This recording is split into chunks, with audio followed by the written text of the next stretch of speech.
invite à vous tenir debout.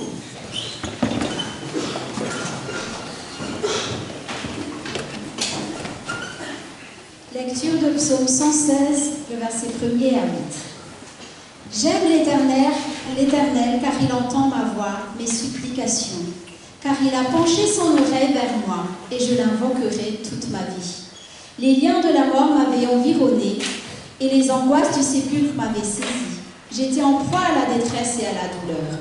Mais j'invoquerai le nom de l'Éternel. Ô Éternel, sauve mon âme. L'Éternel est miséricordieux et juste. Notre Dieu est plein de compassion. L'Éternel garde les simples. J'étais malheureux et il m'a sauvé. Mon âme retourne à ton repos, car l'Éternel t'a fait du bien. Oui, tu as délivré mon âme de la mort, mes yeux des larmes, mes pieds de la chute. Amen. Amen.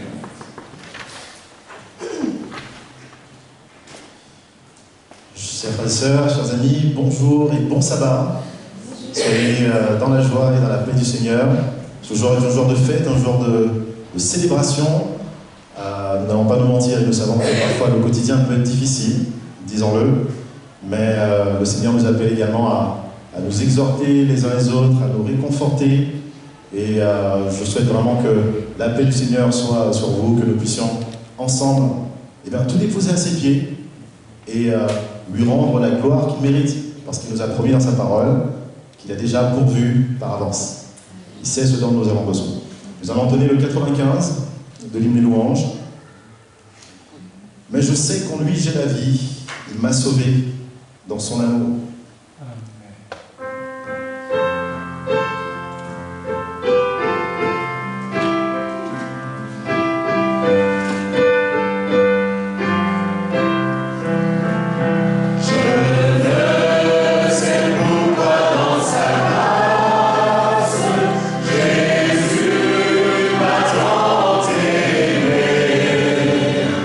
Pourquoi par son sang il efface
Bon sabbat à tous.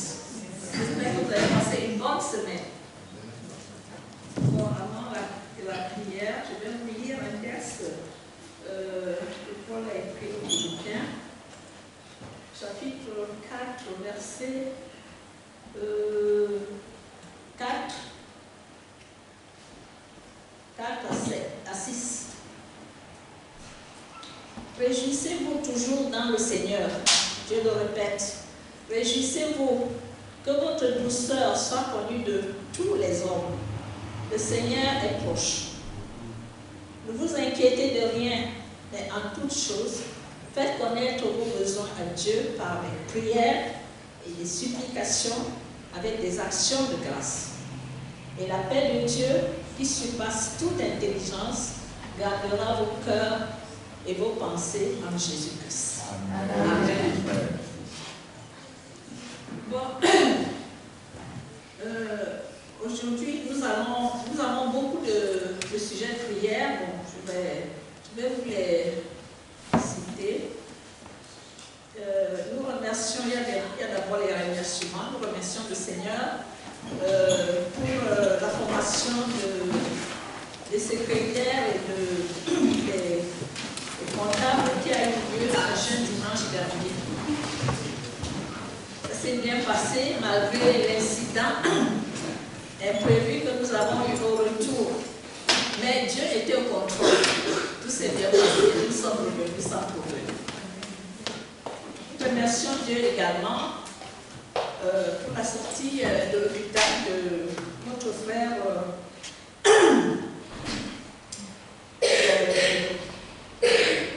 Samuel, qui était hospitalisé. Il est sorti. Nous remercions le Seigneur pour notre jeunesse qui nous a fait beaucoup de joie pendant tout le mois de mars. Il y a eu des témoignages, il y a eu les soucis qu'ils rencontrent dans la vie aujourd'hui et pas mal de choses. Nous remercions le Seigneur et nous demandons au Seigneur de continuer à les soutenir et à les fortifier.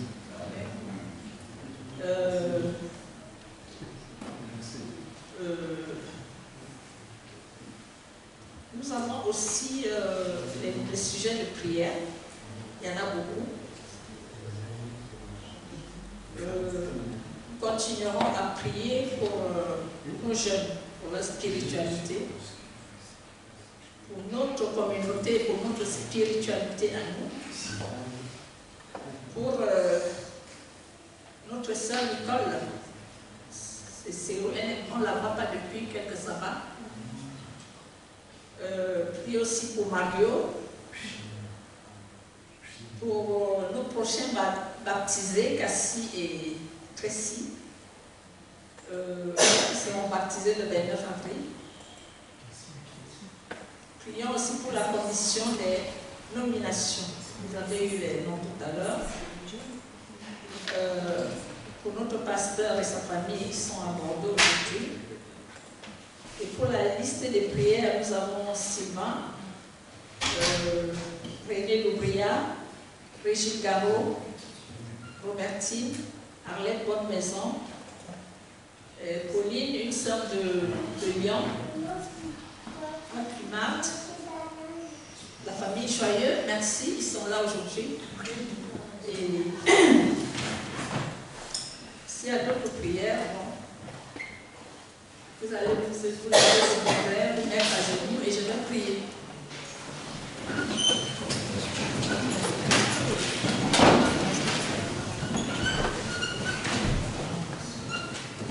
Éternel Dieu, notre tendre et mon Père Céleste, nous te remercions pour ce sabbat. Merci parce que tu nous as gardés pendant toute une semaine, Seigneur. Dans plusieurs circonstances, Seigneur, tu nous as tenus par la main et tu nous as conduits à ce sabbat aujourd'hui.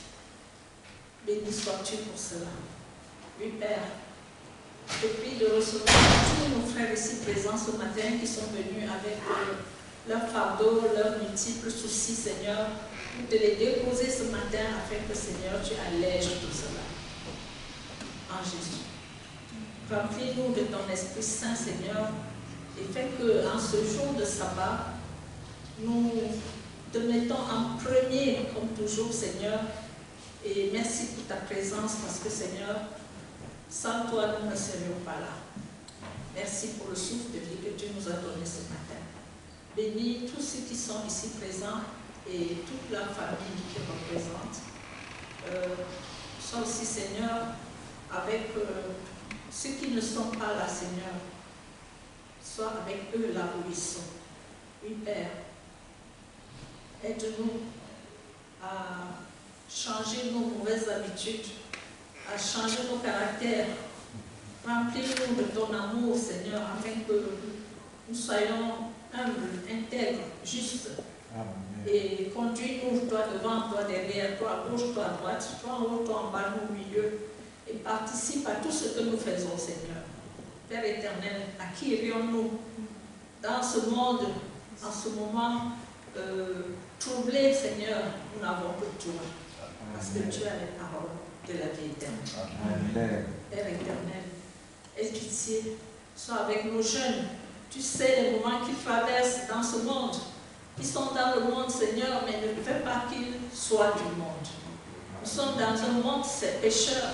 Et Seigneur, tu as dit que tu n'aimes pas le péché, mais tu aimes le pécheur pour pouvoir le changer. Aide-nous à changer, Seigneur, et à devenir meilleurs. Bénis nos jeunes, surtout, Papa. Aie pitié. Il faut, Seigneur, que les jeunes te suivent, qui cherchent à te connaître chaque jour davantage, parce que tu as un avenir pour chacun d'eux. C'est soit ce matin avec notre pasteur qui est à Bordeaux, avec sa famille, Seigneur, bénis-les, et soit avec nos malades, Seigneur. Nous avons envie de les voir, de les prier pour eux, Seigneur, parce que, Seigneur, nous sommes ton peuple, nous sommes tous tes enfants, Seigneur. Toi-même, visite tous les malades que je viens de citer, Seigneur. Impose tes mains bénissantes et guérissantes sur eux, Seigneur, afin qu'ils aient de la force et qu'ils guérissent. Merci pour la famille joyeuse qui est avec nous aujourd'hui, Seigneur. Toi-même, fortifie-les, Seigneur, bénis-les et donne-leur beaucoup de courage. Prends pitié de nous, Seigneur, parce que nous sommes faibles, mais en toi nous sommes forts. Je te prie d'être avec Robertine qui va nous donner ton message ce matin. Bénis-la, remplis-la de ton Esprit Saint, Seigneur, et sois avec nous tout au long de cette journée de sabbat. C'est ma prière au nom de Jésus. Amen. Amen.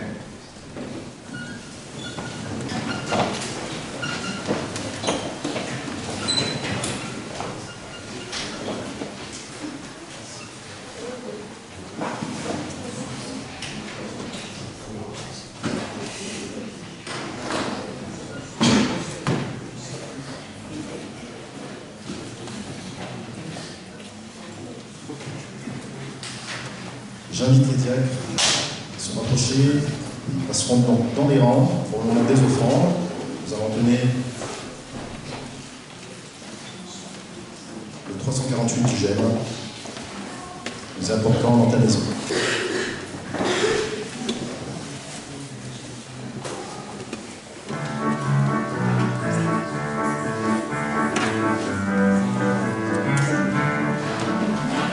Nous apportons dans ta maison un sacrifice de louange. Nous apportons dans ta maison un sacrifice d'adoration et nous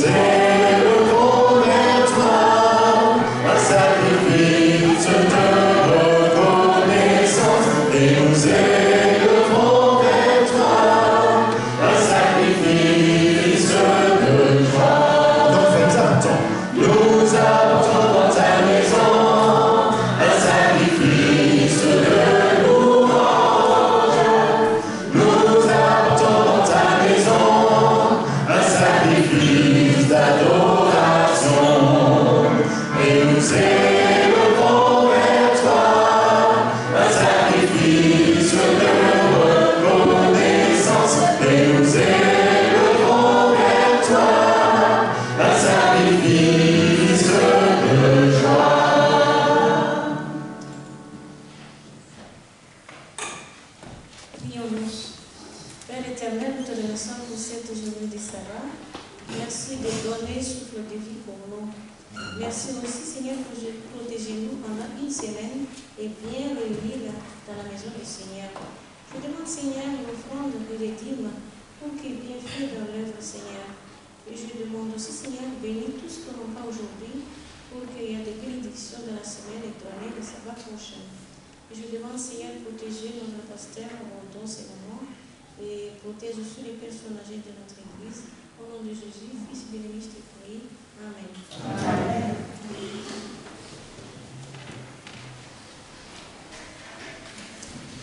Merci, et je vous invite à poursuivre dans ce moment de louange avec l'hymne des louanges que nous trouvons donc au 320. Quel ami fidèle et tendre nous avons en Jésus-Christ. Le 320.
C'est la raison pour laquelle nous devons persévérer, parce que la récompense est grande. La vie éternelle, plus de maladie, plus de douleur, plus de souffrance. Il faut y penser. Hein. Est-ce que vous arrivez à vous projeter dans ce rêve? Est-ce qu'au quotidien, vous arrivez à imaginer l'éternité? Vous y arrivez un petit peu? Vous le faites parfois, vous essayez un peu de faire cet exercice? Et bien si ce n'est pas le cas, je vous invite à le faire vraiment. À nous détacher des soucis du quotidien pour justement se projeter vers ces promesses, vers cette éternité qu'il nous promet. Et oui, ça vaut le coup de tenir bon avec son aide. Nous allons poursuivre toujours dans ce moment de louange, d'action de grâce, et entonner le 394 de l'hymne de louange, contempler mon Dieu sur son trône, vivre avec Jésus dans le ciel.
Bientôt, nous verrons la Canaan céleste. Je vous invite à entonner le 392 de Canaan. Quand verrons-nous ce céleste rivage? Les rues pavées d'or, des myriades d'anges, Dieu, Jésus, notre Maître et Sauveur venant dans sa gloire. Ce sera un moment magnifique. Nous devons être là. N'est-ce pas les enfants? Les enfants, ils disent quelque chose quand il est près à la maison. Il dit, Seigneur, prépare-nous pour ton royaume. Amen. Et c'est vrai. Ils ont raison. Que Dieu nous prépare pour son royaume. Ce sera un moment magnifique, de joie, de fête. Et c'est aussi pour cela que nous devons en parler tout autour de nous. Dans le voisinage, au boulot, à l'école. Parce que ce sera un moment de fête. Ce serait égoïste que nous soyons seuls. En haut, n'est-ce pas? On aimerait que la famille soit là, que les amis soient là. Vous imaginez les gens chers que nous avons perdus, nous allons les retrouver. Gloire à Dieu pour cela.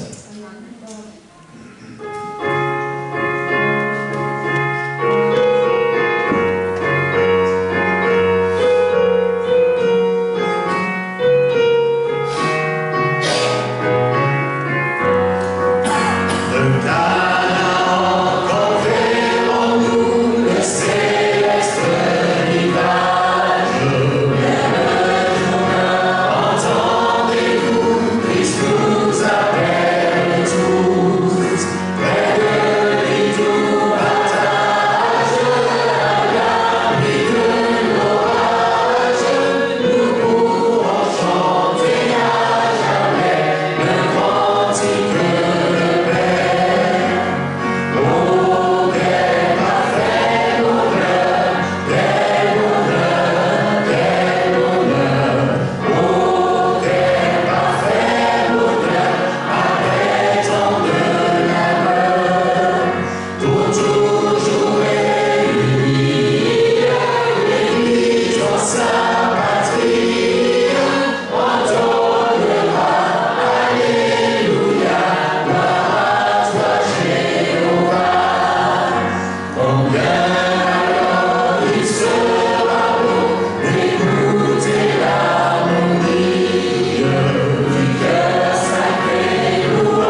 histoire pour les enfants. Je vais laisser le micro à Adassa, qui va nous emmener voyager. J'invite tous les enfants à venir devant avec moi. Allez les enfants.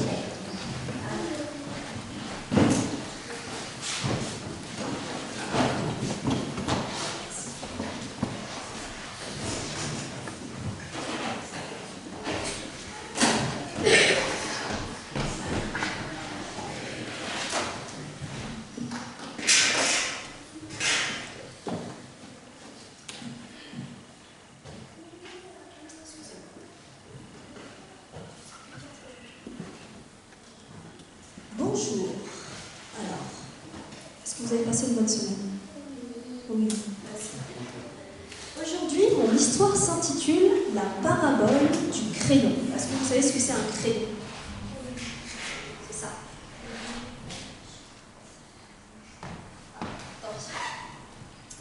Au commencement, le fabricant des crayons parla au crayon et dit: il y a 5 choses dont tu dois savoir avant que je t'envoie au monde. Souviens-toi-en, toujours, et tu deviendras le meilleur crayon qui puisse exister. Premièrement, tu pourras faire de grandes choses, mais à la condition de te laisser guider par la main de quelqu'un. Deuxièmement, de temps en temps, tu devras supporter un douloureux aiguisage avec un couteau pour qu'il puisse être taillé. Et on taille quoi? On taille comment un crayon? Avec un taille-crayon, exactement. Voilà. Troisièmement, tu auras l'habilité de corriger toutes les erreurs que tu peux faire. Quatrièmement, la partie la plus importante de toi se trouve toujours en ton intérieur. Pourquoi? Parce que c'est avec ça qu'on peut dessiner. Exactement, puisqu'au milieu du crayon, il y a la... Exactement.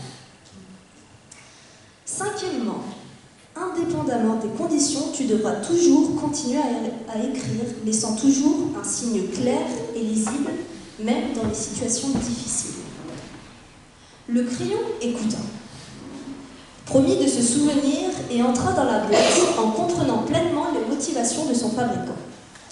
Maintenant, mets-toi à la place du crayon. N'oublie jamais les 5 règles que tu devras toi aussi pour devenir une meilleure personne. Donc je vais vous dire les 5 règles et vous allez devoir vous en souvenir. Et après, je vais vous donner le micro pour que vous me les récitiez. Vous êtes partants? Sachant que vous êtes 5. Donc ça tombe bien. Alors, premièrement, tu pourras faire de grandes choses, mais seulement à la condition de permettre à Dieu de te tenir par la main. Qui s'en souvient? Ok. Deuxièmement, de temps en temps, tu subiras un douloureux aiguisage en traversant divers problèmes, mais ça te servira à devenir une personne plus forte. Tu t'en souviens? Ok. Ah non, attends, il y en a un par personne. Troisièmement, tu seras en mesure de corriger ou de vaincre les erreurs que tu peux faire. Tu pardonneras, tu demanderas pardon. Tu te sens à prendre celui-là? Ok. Quatrième chose, la plus importante pour toi sera toujours ce qui se passe dans ton cœur, à l'intérieur de toi. Non? Les garçons, derrière, vous ne voulez pas?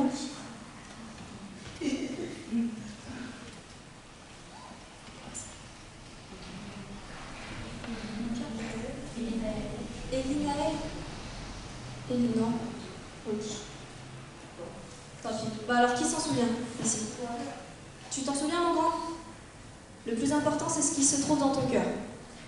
Ensuite, 5e chose, quels que soient les endroits où tu marches, tu devras laisser ton signe. Peu importe la situation, tu devras continuer à servir Dieu. Nous ressemblons tous à un crayon. Nous sommes créés dans un but spécial et unique. Tu as été fait pour accomplir de grandes choses. Alors, première chose. Oui. Première règle. Celle que je vous ai demandé. Alors, on t'en souvient pas?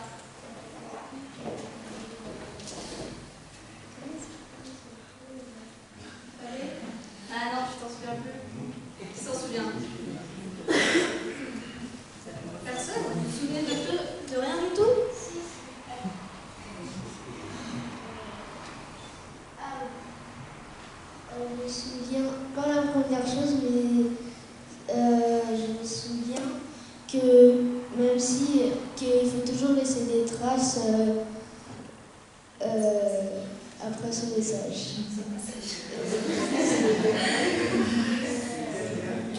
Toi, tu veux dire un truc, Roland?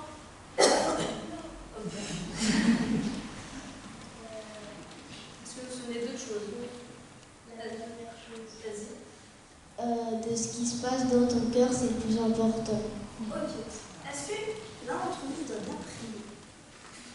Non? Est-ce que l'un d'entre vous, tu veux bien prier? Tu veux prier? Je vous invite à fermer les yeux et à vous mettre les yeux. Seigneur, merci pour cette journée de sabbat que tu nous permets de passer, pour cette leçon. Permets qu'on puisse passer encore un bon sabbat pour le reste de la journée. Au nom de Jésus, Amen.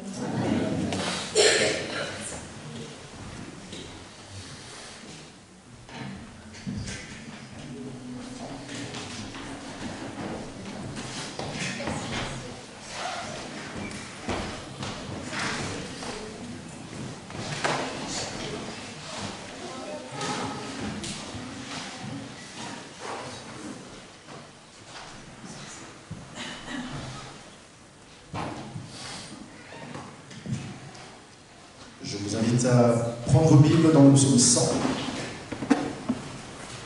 Je vais vous faire la lecture. Et ensuite, je laisserai la parole à Robertine. Le psaume 100. Psaume très connu.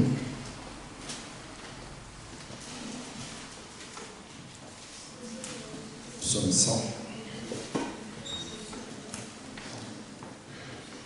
Psaume de louange. Poussez vers l'Éternel des cris de joie, vous tous, habitants de la terre. Servez l'Éternel avec joie. Venez avec allégresse en sa présence. Sachez que l'Éternel est Dieu. C'est lui qui nous a fait et nous lui appartenons. Nous sommes son peuple et le troupeau de son pâturage. Entrez dans ses portes avec des louanges, dans ses parvis avec des cantiques. Célébrez-le, bénissez son nom. Car l'Éternel est bon, sa bonté dure toujours et sa fidélité de génération en génération.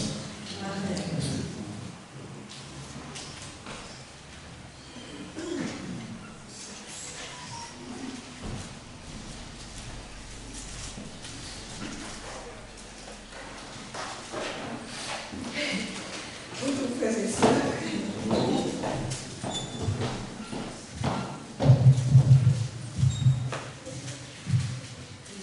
Vous m'entendez? Oui. Parce que des fois, je ne parle pas fort. Si pendant le sermon, vous ne m'entendez pas, levez la main. C'est la première fois que je fais le culte, que je fais le sermon à l'église de Limoges.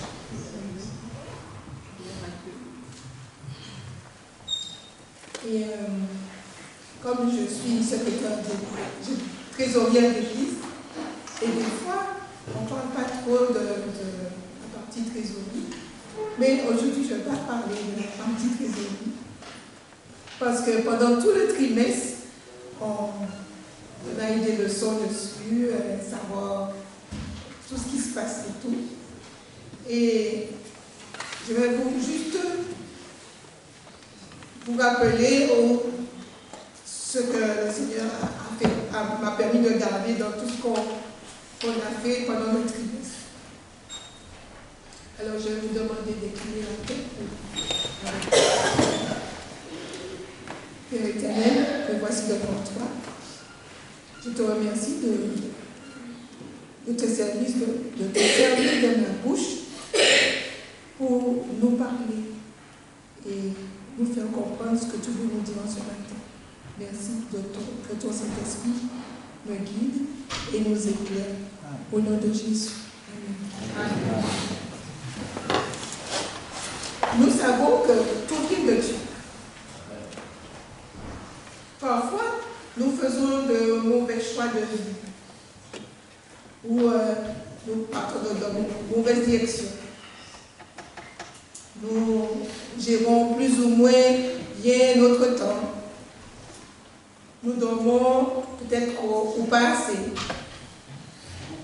Nous mangeons des nourritures qui sont bonnes, mais qu'on abuse.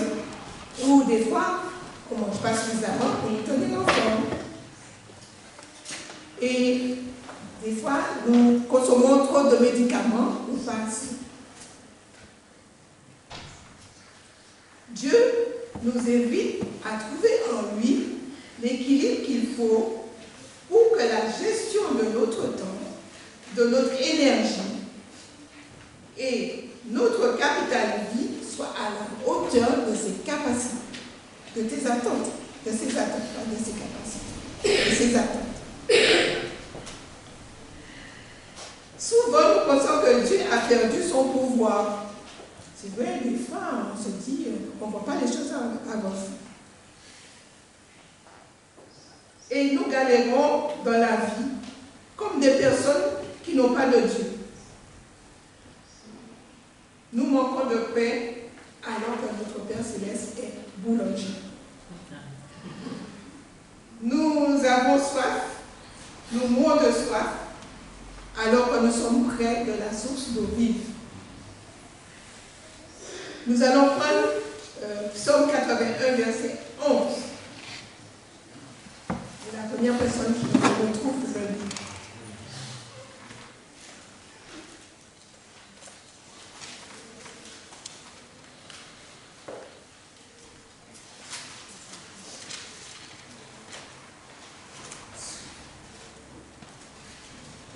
Psaume 81, je dis 91. Psaume 81, verset 11.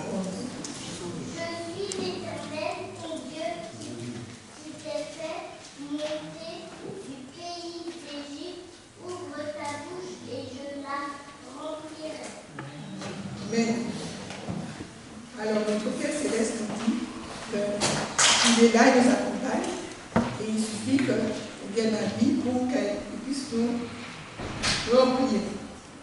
Quand nous faisons alliance avec Dieu, notre vie prend une autre tournure, un autre sens. Il nous dit ce qu'il a pour nous dans cette alliance. Dans Jérémie 29, verset 11. Jérémie 29, verset 11, il dit, si vous connaissez, dites-le.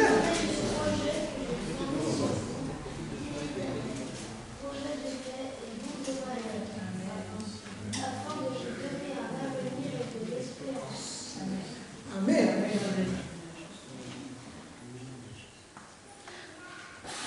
Avant que Dieu se révèle à moi, je me posais souvent ces questions. Pourquoi sommes-nous sur la terre? À qui appartient la terre et ses habitants? Qui c'est qui s'est déjà posé cette question? Oh, vous n'avez pas posé cette question?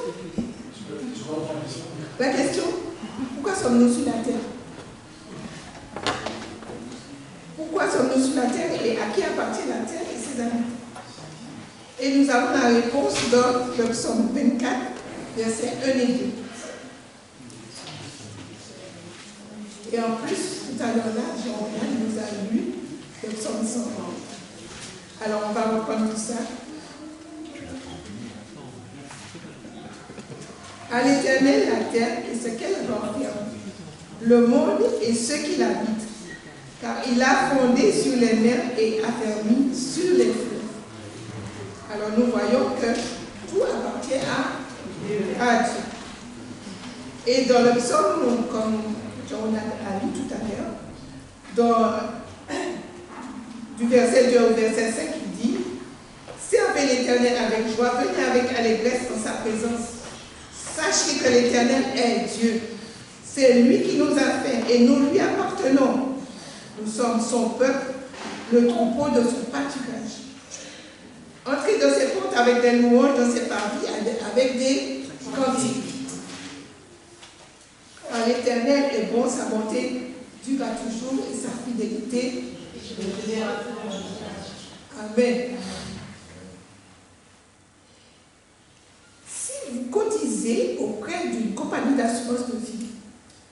Et vous lui confiez votre argent pour qu'elle le fasse fructifier. Après 20, 30 ou 40 ans, vous récupérez avec une certaine plus-value un bénéfice. Vous pouvez aussi faire autrement, acheter des actions, des obligations, économiser vos primes ou signer des contrats d'épargne. Dans tous les cas, vous espérez bénéficier de votre placement. Et que direz-vous si l'on vous proposait de confier votre vie à Dieu lui-même? Celui-ci vous promet qu'un tel investissement sera bénéfice à plus d'un titre.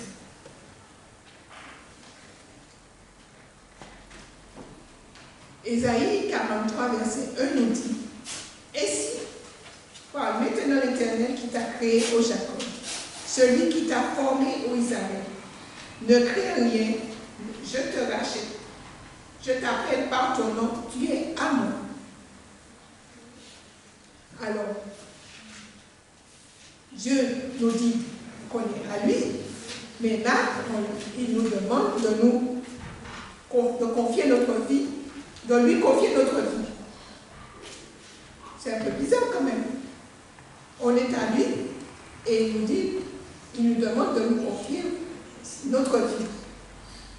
Alors, il ne veut pas prendre, il accepte ce qu'on lui donne avec amour.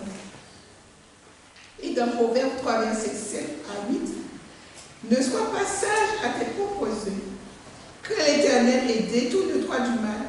Ce sera la santé pour tes muscles et un rafraîchissement pour tes os. Nous vivons de ce que Dieu donne. Le paysan laboure et ensemence ses champs. Mais ce n'est pas lui qui fait pousser les graines. En cela, il dépend complètement de Dieu. Et nous, certes, avec notre travail, on s'achète à manger, on se procure des vêtements, et aussi on paie notre loyer et d'autres choses qui nous facilitent la vie. Pourtant, nous restons tributaires de la bonté de Dieu. Il y a des gens qui vont me demander, tributaire c'est quoi? Non, vous savez tous, tributaire c'est quoi? Dépendant. Qui paye une tribu et est soumis à une autorité. Alors on dépend de quelqu'un. C'est pourquoi le roi David nous déclare: à l'Éternel la terre et ce qu'elle renferme, et le monde et ce qu'il habite. Dans le psaume 24, verset 1. Et l'apôtre Paul l'affirme aussi. On trouve cela dans Acte 17, verset 25, 27b et 28. On va le lire. Acte 17, verset 25, 27b et 28.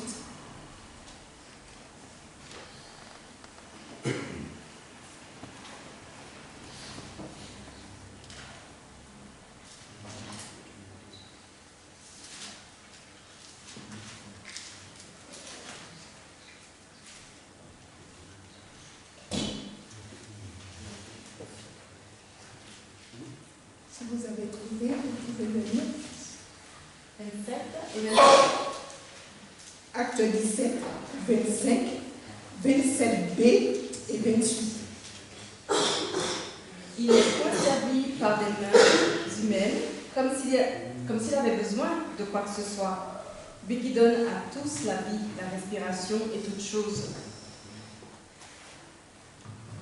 Bien qu'il ne soit pas loin de chacun de nous, car en lui, nous avons la vie, le mouvement et l'être. C'est ce qu'ont dit aussi quelques-uns de vos poètes. De lui, nous sommes la race. Amen. Mais pourtant, il y a de ceux qui disent dans le Deutéronome 8, verset 17 à 18, Garde-toi de dire en ton cœur, ma force et la puissance de ma main m'ont acquis ces richesses. Souviens-toi de l'Éternel ton Dieu, car c'est lui qui te donnera la force pour les acquérir, afin de confirmer, comme il le fait aujourd'hui, son alliance qu'il a jurée à tes pères. Là, on voit le fait de pouvoir de dire que c'est nous qui, par nos forces, on a acquis ces choses, comme on pouvait le dire aussi peut-être quand on travaille, on a notre salaire et puis on dit on s'achète notre nourriture, nos vêtements et tout ça. Mais on sait bien que tout ça vient de Dieu. Et quand on dit que c'est nous et tout ça, on n'est jamais satisfait. Et on veut toujours plus. La convoitise est le propre de la nature humaine. Elle le pousse sans cesse à se procurer toujours plus de richesses. Cependant, celui qui vit ainsi pour lui-même perd ce qu'il a de plus précieux au monde. D'après vous, c'est quoi? Je reprends. La convoitise est le propre de la nature humaine. Elle le pousse sans cesse à se procurer toujours plus de richesses. Cependant, celui qui vit ainsi pour lui-même perd ce qu'il a de plus précieux au monde. Non, vous ne voyez pas le vrai bonheur. Loin de Dieu, il ne connaît que lui-même et la satisfaction de ses désirs, ses ambitions et ses propres intérêts. Mais dans tous les cas, il ne trouve pas son compte. Il n'est pas satisfait, puisqu'il en veut toujours plus. Jésus disait, malheur à vous, scribes et pharisiens hypocrites, parce que vous payez la dîme de la menthe, de la laine et du cumin, et que vous laissez ce qui est le plus important dans la loi, la justice, la miséricorde et la fidélité. C'est là ce qu'il fallait pratiquer sans négliger les autres choses. Et cela se trouve dans Matthieu 23, verset 2. Alors, qui c'est qui va me dire la libéralité, c'est quoi? La libéralité.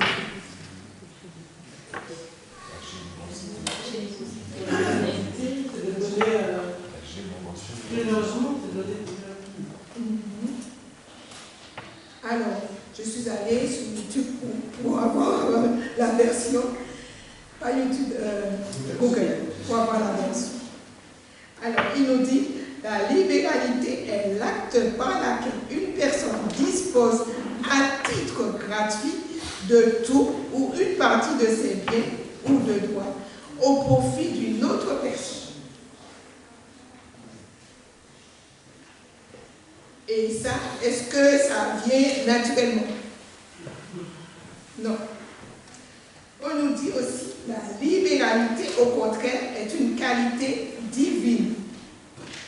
Quand il créa la terre, Dieu la couvrit de richesses inestimables. Mais il alla encore plus loin. Lorsque le péché entraîna les hommes à se séparer de lui, Dieu donna son Fils unique pour toujours, afin que quiconque croit en lui ne périsse point et qu'il ait la vie éternelle. Et nous connaissons tous ce passage qui se trouve dans Jean 3, verset 16. De même, on reconnaît un vrai chrétien à sa libéralité. Il ne donne pas seulement de l'argent, mais il consacre à Dieu la totalité de sa vie. Il ne vit pas tant pour lui-même, mais aussi pour les autres.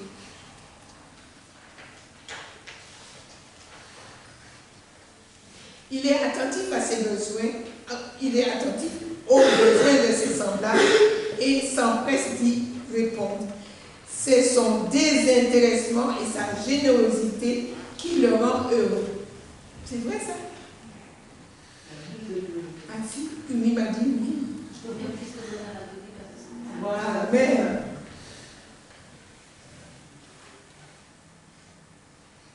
Ecclésiaste 3, verset 1 à 8, nous parle du temps. Il y a un temps pour tout. Un temps pour toutes choses sous les cieux. On va lire ce passage. Parce qu'après, je vais donner mon témoignage. Ecclésiaste 3, verset 1 à 8.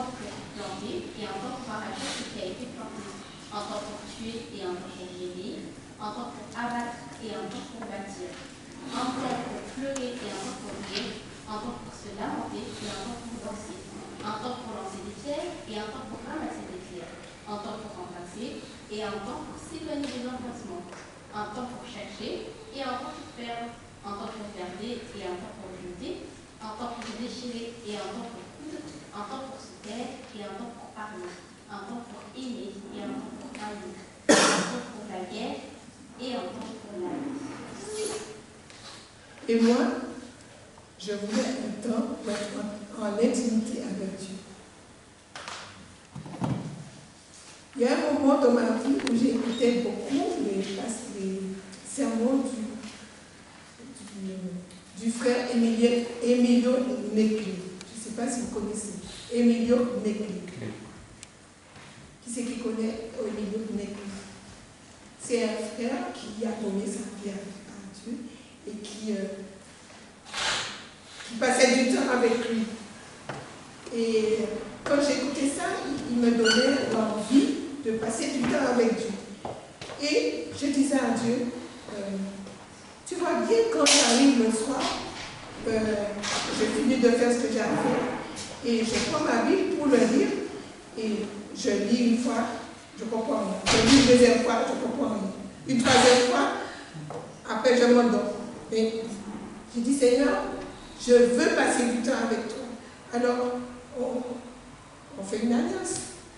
Si tu me réveilles le matin et que j'ai le temps de passer du temps avec toi, sans être en retard à mon travail, je pourrais passer du temps avec toi. Et ce soir-là, quand j'ai dit ça au Seigneur, j'ai dit, et si je n'ai pas de réveil, je vais peut-être me réveiller en retard. Et même quand je mettais le réveil, des fois, on était tellement fatigué, j'étais tellement fatiguée, que des fois le réveil sonnait, je ne l'entendais pas. Et j'arrivais en retard. C'était dur. J'ai dit, un moment, j'ai dit, tu as demandé quelque chose à Dieu, respecte, accepte, et crois que ça arrive. Et je vous dis, mes frères et sœurs, jusqu'au jour d'aujourd'hui, le réveil je lui ai même enlevé de la chambre. Et encore, quand on allait pour la formation des secrétaires réveillés, parce qu'on devait se réveiller très tôt, et c'est ainsi, je dors jusqu'à 10 heures, parce que je suis fatiguée. Et je ne sais pas qui c'est qui m'a dit, ah c'est Audrey, ma fille qui m'a dit, maman, si tu ne veux pas le réveiller, tu seras en retard. Je dis, attends, je fais confiance à Dieu pour les choses plus faciles. Pourquoi ne pas lui faire confiance avec ça? Alors, je n'ai pas vu le réveil. Le Seigneur m'a réveillé, il était quoi? Je crois qu'il était 5 heures du matin. Oui. J'ai eu le temps de faire le code du sabbat, de prier, de discuter avec lui, de me préparer. Et après, j'ai téléphoné à Roselène pour lui dire de venir me chercher parce que, comme le dimanche matin, des fois, il y a des personnes qui sont un petit peu pas nettes dans la rue, et comme le sac était lourd, alors j'ai dit de passer me chercher. C'est pourquoi, et souvent, quand j'ai tendance à douter, je repose à ces passages-là. Le Seigneur a été fidèle là. Alors je m'efforce à lui faire confiance dans les autres choses de ma vie. Amen. Les exigences de Dieu sont autant de bienfaits. Il a créé le monde et il est donc le propriétaire. Il pourrait par conséquent exiger de nous que nous lui apportons tous les fruits de notre labeur. Dans son amour et sa sagesse, Dieu ne nous demande que le 10e de nos revenus. C'est ce que la Bible appelle la dîme. Toute dîme de la terre, soit des récoltes de la terre, soit des fruits des arbres, appartient à l'Éternel. C'est une chose consacrée à l'Éternel. Toute dîme de gros et de menu bétail, de tout ce qui passe sous la houlette, sera consacré à l'Éternel. Cela se trouve dans Lévitique 27, verset 30 à 32. Tout le reste, c'est-à-dire la plus grande partie, nous revient. Si par exemple je gagne 1 000 euros, la dîme de mon salaire est de 100 euros. Et nous avons étudié ça pendant le trimestre dernier. Nous lisons dans le livre du prophète Malachie, au chapitre 3, verset 10. Si quelqu'un trouve, il peut le lire. Malachie 3, verset 10.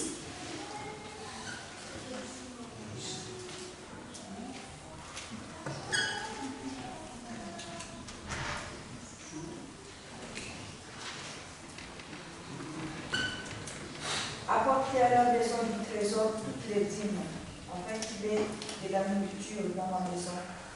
Mettez-moi de l'école à l'épreuve des années. Et vous verrez si je n'ouvre pas pour vous les écluses des cieux.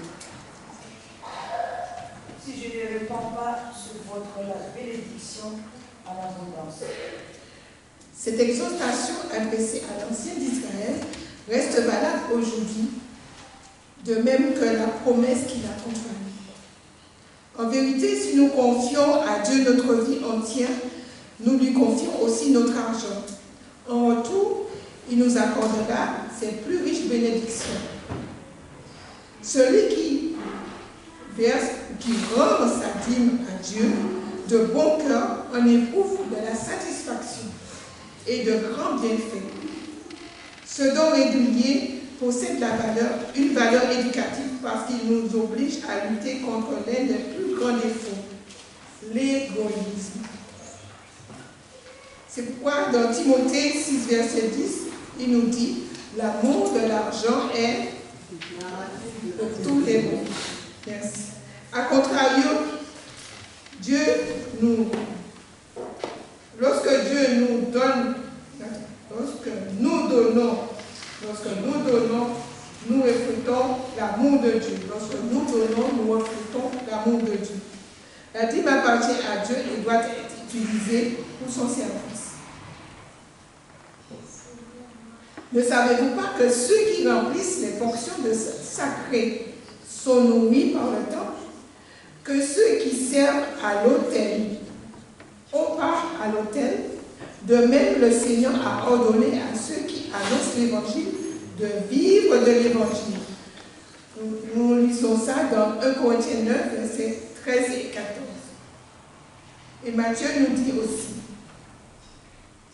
avant que Matthieu nous parle, en étant fidèles dans la dîme et les offrandes, nous contribuons à l'annonce de la bonne nouvelle du salut de Jésus-Christ et nous hâtons son retour. Matthieu 24, verset 14 nous dit, cette bonne nouvelle du royaume sera prêchée dans le monde entier pour servir de témoignage à toutes les nations, alors viendra la fin. Nous avons dans la Bible beaucoup de personnes qui ont donné leur vie à Dieu. Alors, si vous vous rappelez des personnes qui ont donné leur vie à Dieu, on peut énumérer quelques personnes. Saul de Tarse. Saul de Tarse. Avant Saul de Tarse. Il y a Abraham qui a donné sa vie à Dieu. Il y a qui encore? Moïse. Qui encore? Daniel. Oui. Il y en a encore plein d'autres. Voilà. Il y a plein de personnes dans la Bible qui ont donné leur vie à Christ. Est-ce qu'ils ont été déçus? Qu'est-ce que tu dis, Esther? Mais Esther aussi. Est-ce qu'ils ont été déçus? Non. Est-ce qu'ils n'ont pas reçu en abondance les bénédictions de Dieu? Et il y a des personnes égoïstes qui gardent une partie de tout ce qui ne leur appartient pas. Ils étaient toujours insatisfaits, mais pas heureux. Et parfois, ne profitent pas de ces biens mal acquis. Alors, on connaît quelques personnes dans la Bible qui n'ont pas profité de ce qu'ils ont amassé. Oui, il y a quand. Il y a aussi, je ne me rappelle pas de son nom, mais on parle de quand David avait besoin de... Voilà, voilà.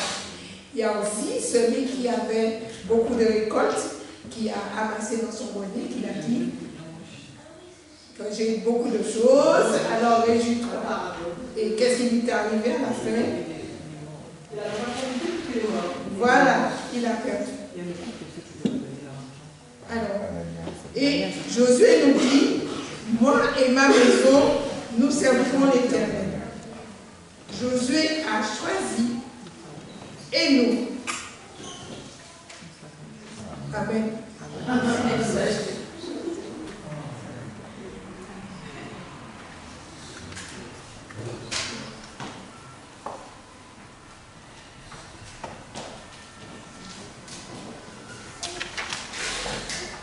Nous remercions le Seigneur pour ces paroles ce rappel que Dieu nous aide dans ce sens. Et là, je vous invite à entonner le 506 de l'hymne louange. Prends ma vie, elle doit être à toi seul au divin matin. Nous allons tenir debout le 506.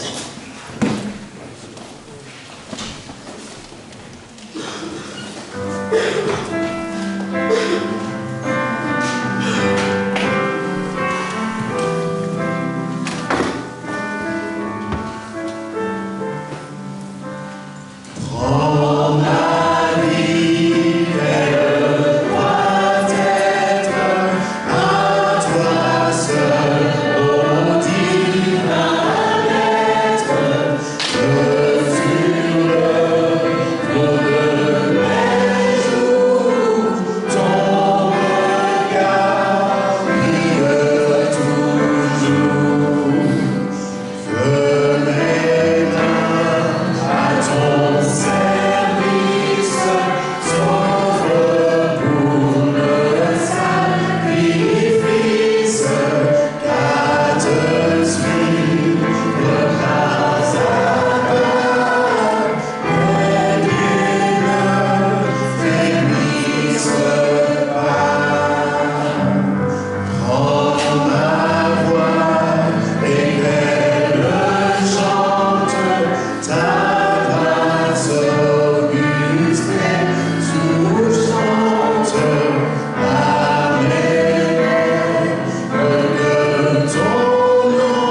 Merci de nous rappeler qu'en te confiant notre vie, nous sommes bénéficiaires.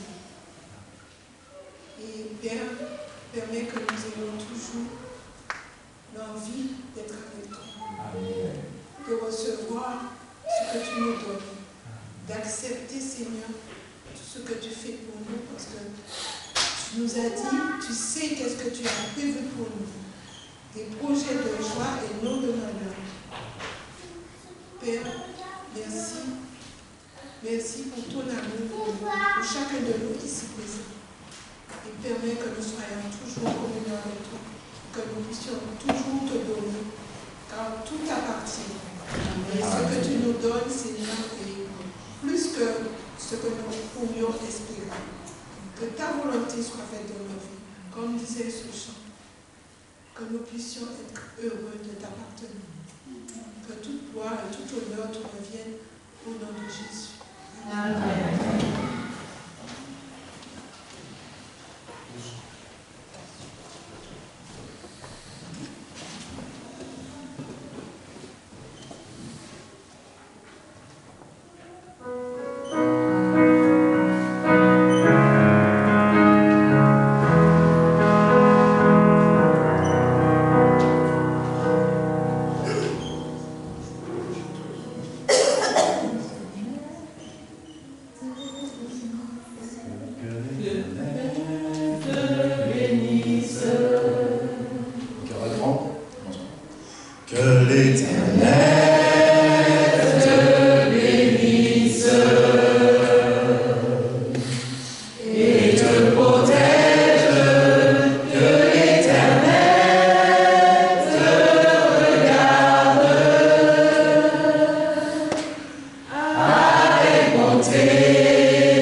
Restons connectés au Seigneur dans sa présence, dans ce moment de joie. Profitez de vos familles, vos amis. Et à très bientôt.